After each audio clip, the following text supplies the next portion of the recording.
작년에 일본은 아시아 패권을 차지하기 위한 군사력 증강 계획을 공표했습니다. 주변국의 군사적 팽창의 경계심을 드러내고 예전의 영광을 되찾겠다는 어이없는 소리를 해대면서 역대 최대 규모의 군비 지출을 공언한 것입니다. 이는 오랫동안 내세워왔던 전수방위 원칙에서 벗어나겠다는 메시지였고, 주변국을 먼 거리에서 공격할 수 있는 능력을 확보하겠다는 의도였습니다.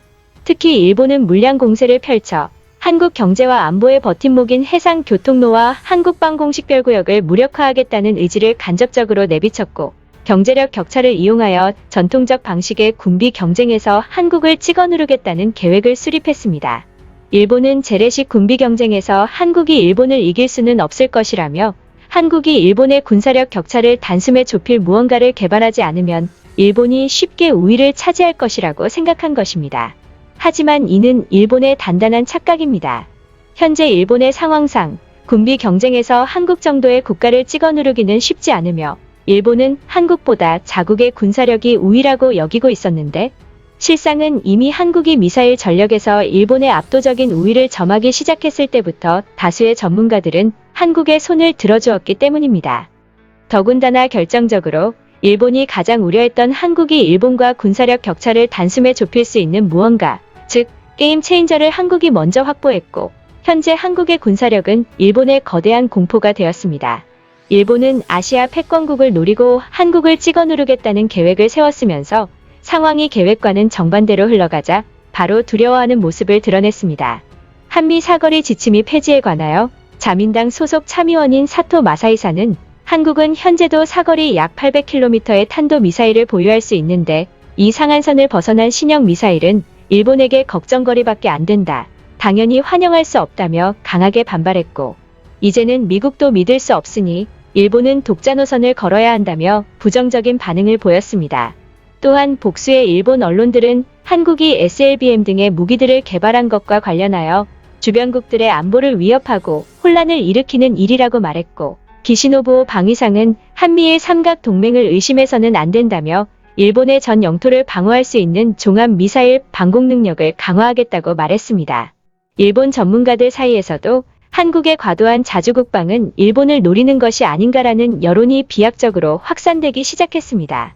북한의 해군은 구형 구소련제 잠수함과 공작원들의 잠입용 소형 잠수함이 주축인 부대로 한반도 연안이 주요 작전 영역인데, 이런 북한을 주적으로 하는 한국 해군이 도대체 왜 영해 밖의 작전을 염두한 3,000톤급 이상의 대형 잠수함, 하물며 핵잠수함까지 필요로 하는 것이냐고 의문을 던졌고, 나아가 한국은 빠른 시간 이내에 국산 경항 공모함의 기본 설계에 착수하여 실전 배치까지 하겠다는 계획을 발표하였는데, 한국이 대지공격용 장거리 순항미사일과 탄도미사일까지 갖춘 대형 잠수함의 준비를 넘어 핵잠수함이나 경항 공모함까지를 갖추려는 의도는 무엇이냐고 말했습니다.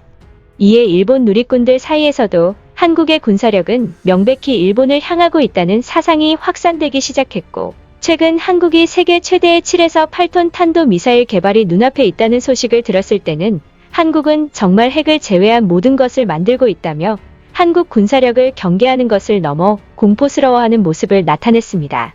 그리고 한국이 SLBM에 이어 핵잠수함까지 가지려 하는 의도는 뻔하다며 무슨 일이 있어도 한국이 핵을 가지는 것만큼은 막아야 한다고 울부짖었습니다.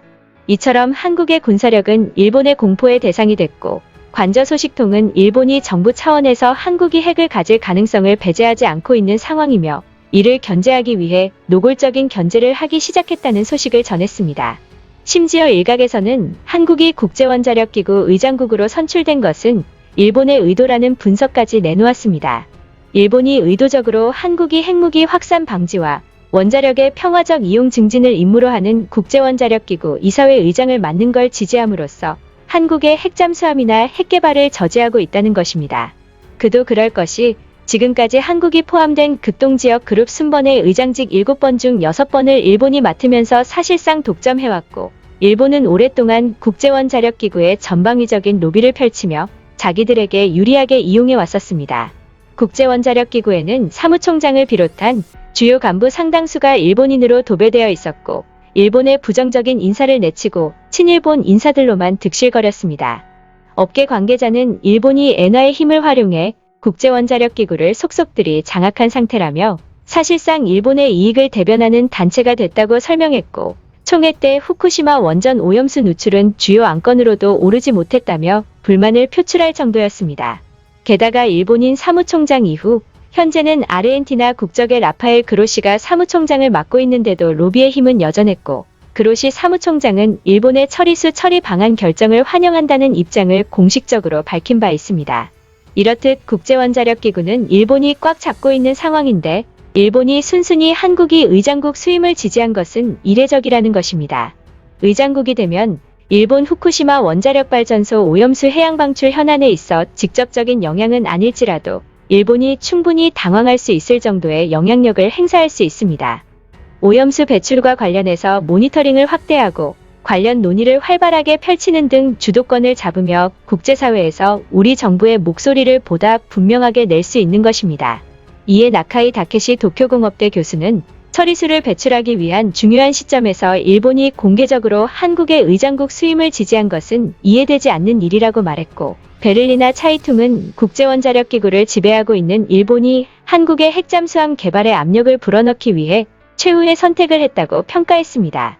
즉, 일본이 한국의 동향에 노골적인 두려움을 나타내고 있다는 것입니다.